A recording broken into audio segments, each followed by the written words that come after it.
Hello. So today is 7th of October. So it's a year anniversary of the genocide in Gaza. And I saw a video of Noah Sampson reading out the letters that some of the healthcare workers in the US have written to Biden and Harris, calling an arms embargo.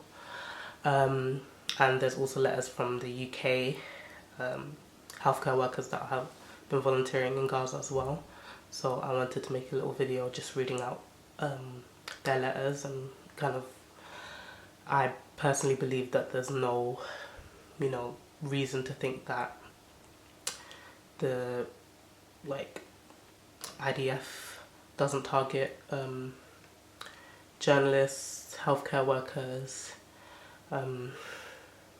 even influencers like Meadow Halimi and people that are speaking out. So I think it's important that we read these letters and voice their words, because it's a possibility that they may not make it back, and yeah, of course their words are no more important than the words of the citizens in Gaza, but you would think at least that the presidents and the prime minister would have a little bit of guts to be able to read these and acknowledge them, but they can't acknowledge them because they don't want to do what they're asking for. You know what I mean? They can't give a logical reason why they're not doing it. It's just racism, innit? It's just fuck. Anyway, so we are 30 qualified doctors, surgeons, nurses and medical professionals based in the UK who have volunteered in Gaza since October 7th, 2023. We worked with various non-governmental organisations and the World Health Organization in hospitals throughout Gaza. In addition to our medical and surgical expertise, many of us hold current roles within the NHS, as well as having worked in humanitarian crises and conflict zones across the world. Many of us have also long-standing experience working with British charities in Gaza across the occupied Palestinian territory. We have seen the deliberate targeting of civilians on mass scale and a total lack of resources due to the destructions of Gaza's healthcare system and deliberate restriction of aid. The horrible effects, the deleterious, how do you pronounce this word? Let's look up how to pronounce this word. I don't want to not say it. Deleterious effects of Israeli occupation on the Palestinian healthcare system are something many of us have seen before, but never to this extent. We are a multi-faith and multi-ethnic group, united by not any political motivation, but by the desire to care for those who are suffering. The Constitution of the World Health Organization states, "The health of all people is fundamental to the attainment of peace and security, and is dependent on the fullest cooperation of individuals and states.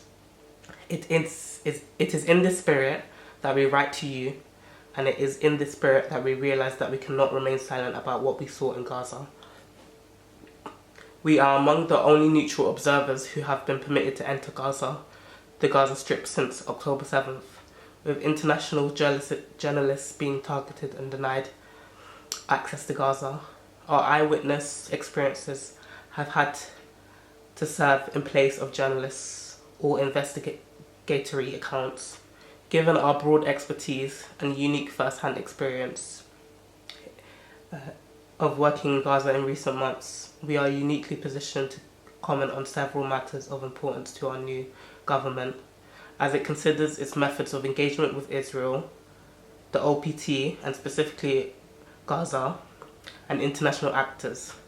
Specifically, we believe we are well positioned to comment on the massive human toll from Israel's attack on Gaza, on Palestinian men, women and children, as well as long-term systematic destruction of the healthcare system, which will impact the sick as well as the wounded for years to come. This letter collects and summarizes our own experiences and our direct observations in Gaza. We are willing to speak to the government officials in more details about specifics of our experience in parliamentary, evidentiary or other forums as required. It is impossible to know the true death toll in Gaza. The Ministry of Health figure of approximately 40,000 Palestinians killed refers only to the number of identified bodies.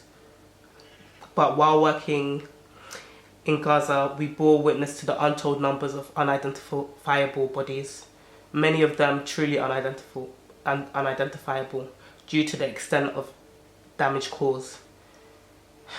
A correspondence piece in The Lancet, one of Britain's leading medical journals, estimated that the true figure could be 186,001, reflecting the scale of indirect and unrecorded deaths that have inevitably occurred due to the destruction of the healthcare system. Those suffering from malnutrition due to Israel's use of starvation as a weapon of war, and those suffering from waterborne diseases from Israel's restriction of water and aid, has increased the Gaza's population's suffering further. We demand the UK government acts immediately to bring an end to the continued Israeli military escalation of the catastrophe in Gaza. The United Kingdom must ensure that its policies are ones that result in a ceasefire by withholding military support to Israel and ending arms trade with Israel. We believe our government is obligated to do this, both under British law and international humanitarian law, and this is the morally as well as legally right thing to do. With only marginal exceptions, everyone in Gaza is sick, injured or both. This includes every national aid worker, every international volunteer, and every man, woman and child. While working in Gaza, we saw widespread malnutrition in our patients and our Palestinian healthcare colleagues. Many of us lost weight rapidly in Gaza despite having privileged access to food and having taken our own supplementary nutrient-dense food with us. We have photographic evidence of life-threatening malnutrition in our patients, from babies to the elderly, that we are willing or have already shared with you. Virtually every child under the age of 5 whom we encountered, both inside and outside the hospital, had both a cough and watery diarrhea. Jaundice and hepatitis A infection were widespread in the hospitals in which we worked, while the surgical complication rate was near 100%. Surgical incisions were almost certain to become infected due to the hospital's impossible operating conditions, including a lack of supplies, water and medication, including antibiotics, overcrowding, and due to patients' malnutrition. We were forced to use household supplies, including vinegar for antiseptic purposes, or went without. Due to the lack of painkillers, antibiotics and hospital beds, patients exhibited a high rate of pressure, narcosis. Pregnant women gave birth in unsanitary and overcrowded conditions, as there is simply nowhere left which is not unsanitary and overcrowded. These women face serious risk of complications, ill health and death.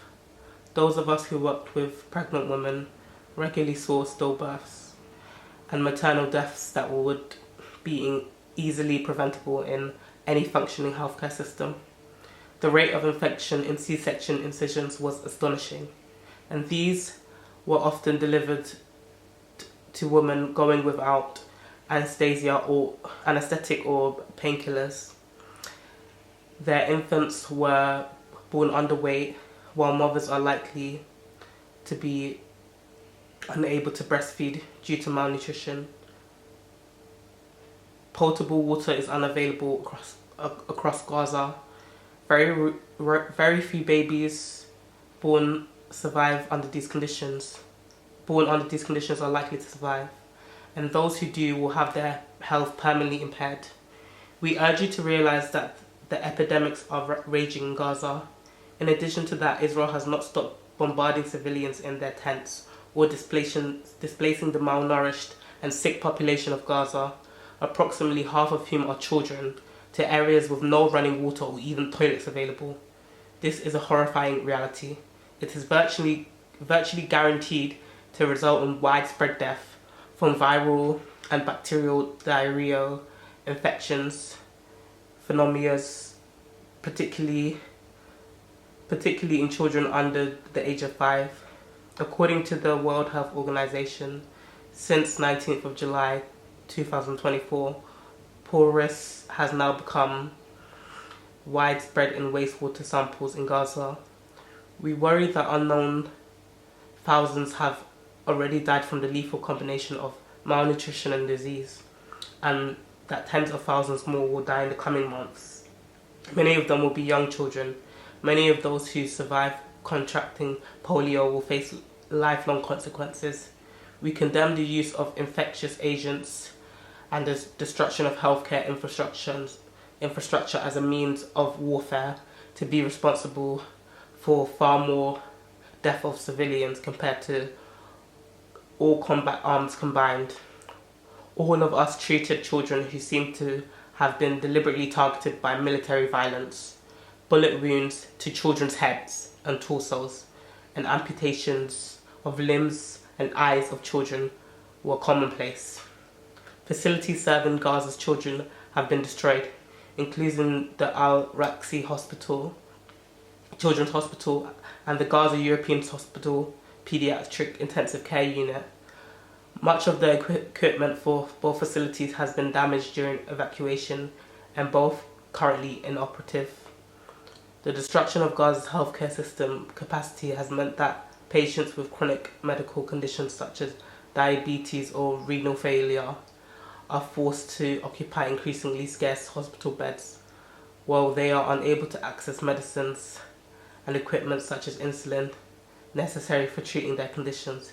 It has been reported that these items such as insulin needles are being rejected at border crossings under dual-use prohibitions. Basic and specialist medication, including immunotherapy and specialized blood products, are wholly unavailable. The sole cancer specialist in Gaza, the Turkish-Palestinian Friendship Hospital, has been rendered inoperative, turned into a temporary Israeli military base, leaving cancer patients without basic facilities and unable to access treatment. Israel has destroyed more than half of Gaza's healthcare resources and has killed 1 out of every 40 healthcare workers in Gaza. At the same time, healthcare needs have increased massively from the lethal combination of military violence, malnutrition and disease. The hospitals where we worked were starved of basic supplies from surgical material to soap. They were regularly cut off from electricity and internet access, denied clean water and operated at 4 to 7 times their bed capacity.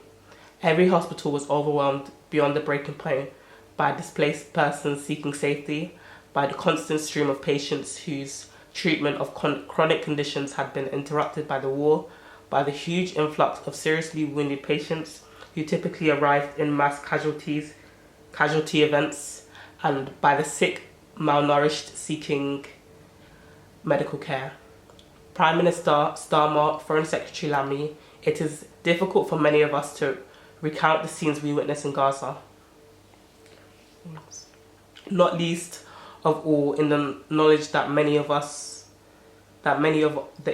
injuries we may have not least of all in the knowledge that many of the injuries we treated may have resulted from the use of weapon systems and components supplied from Britain. These include the victims of daily airstrikes conducted using F-16 and F-35 aircraft parts produced in the UK, being some of the few UK citizens and residents able to travel to Gaza since October We write to you in certainty that if you had seen, heard, and experienced the things that we have, there would be no question of placing an arms embargo on Israel. As noted, it is impossible to truly gauge the death toll, but these observations lead us to believe that it is far beyond the 40,000 confirmed and identified dead by Gaza's health ministry. Tens of thousands face catastrophic injury of a type only inflicted by deliberate targeted or of willful neglect for civilian life. We have outlined to you amongst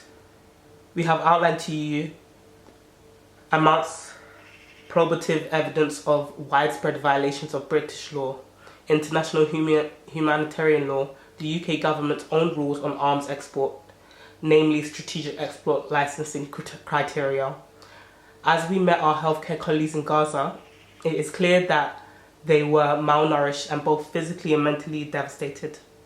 We quickly learned that our Palestinian healthcare colleagues were amongst the most traumatized people in Gaza, and perhaps the entire world.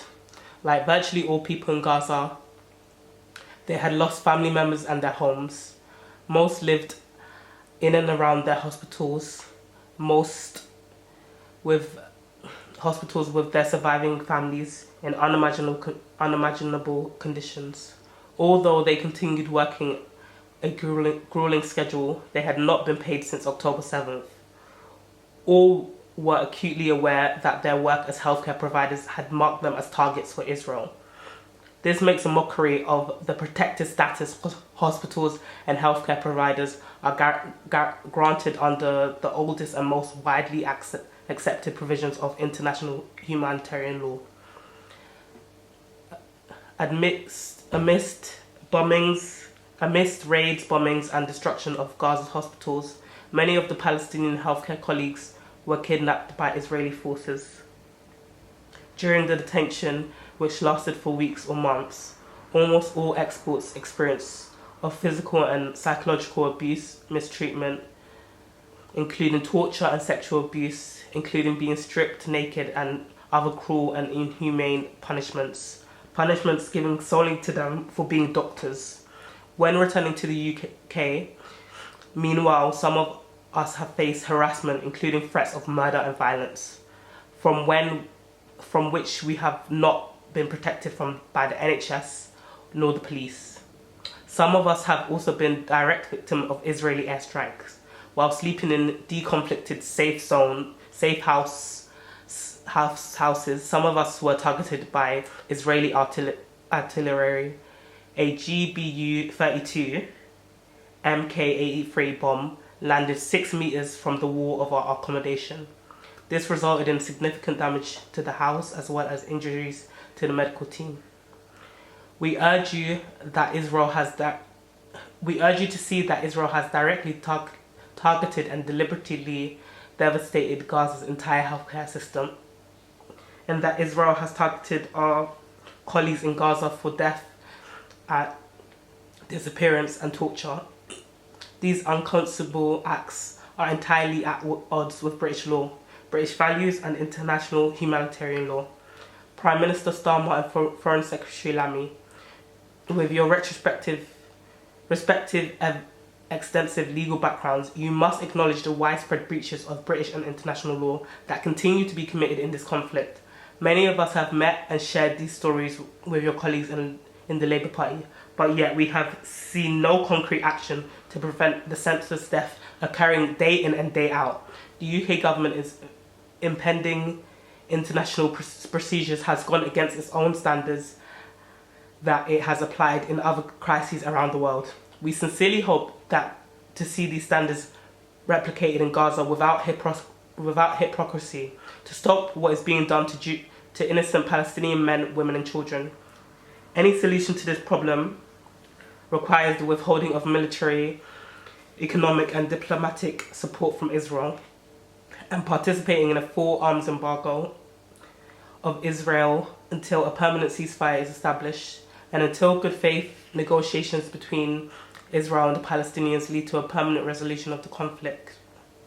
All land crossings between Gaza and Israel, as well as the Rafah crossing, must be open to unfettered aid delivery by a recognised international humanitarian organisation with a redeveloped security screening regime conducted by an international coordinated regime independent of the Israeli military forces. These screenings must be based on a clear, unambiguous and published list of forbidden items, and with a clear, independent international mechanism for challenging forbidden items, as well as verified by the UN Office for the Coordination of Humanitarian Affairs, the OPT. This is vital in mitigating potential famine arising as a result of Israel's use of starvation as a weapon of war. Full and unrestricted access to the Gaza Strip must be created for medical and surgical professionals, including those of Palestinian descent who are currently barred by Israel from entering or working in Gaza. These healthcare professionals must have unimpeded ability to transport medical and surgical equipment in their personal luggage so that they may safeguard their proper storage, sterility and time delivery as verified by the World Health Organization. The delivery of community care, including immunization programs, must be ensured to prevent communicable diseases including measles, polio, COVID-19 and skin diseases. The United Kingdom must support the construction of field hospitals to service Gaza's population in place of now destroyed health facilities, and must look to funding and supporting the reconstruction of Gaza's hospitals in the future. A bare minimum of water allocation of 20 litres of potable water per person a day must be allocated to the population of Gaza, as verified by UN Water. This is vital in mitigating the spread of waterborne diseases. Respect and support for international and domestic accountability mechanisms from the UK government must be ensured. This includes supporting the International Criminal Court's prosecutors' investigation in the Palestine situation, South Africa's case before the International Criminal Court of Justice, domestic universal jurisdiction prosecutions, and any other means of judicial, political, and diplomatic accountability. We repeat, we are not politicians driven by political agendas. We are simply medical professionals who feel duty-bound to speak out about what we saw in Gaza. Our duty is to our patients, to our fellow healthcare workers still in Gaza, and to humanity. It is the same principle of duty many of us apply in our day-to-day work in the NHS, as we did in Gaza as well.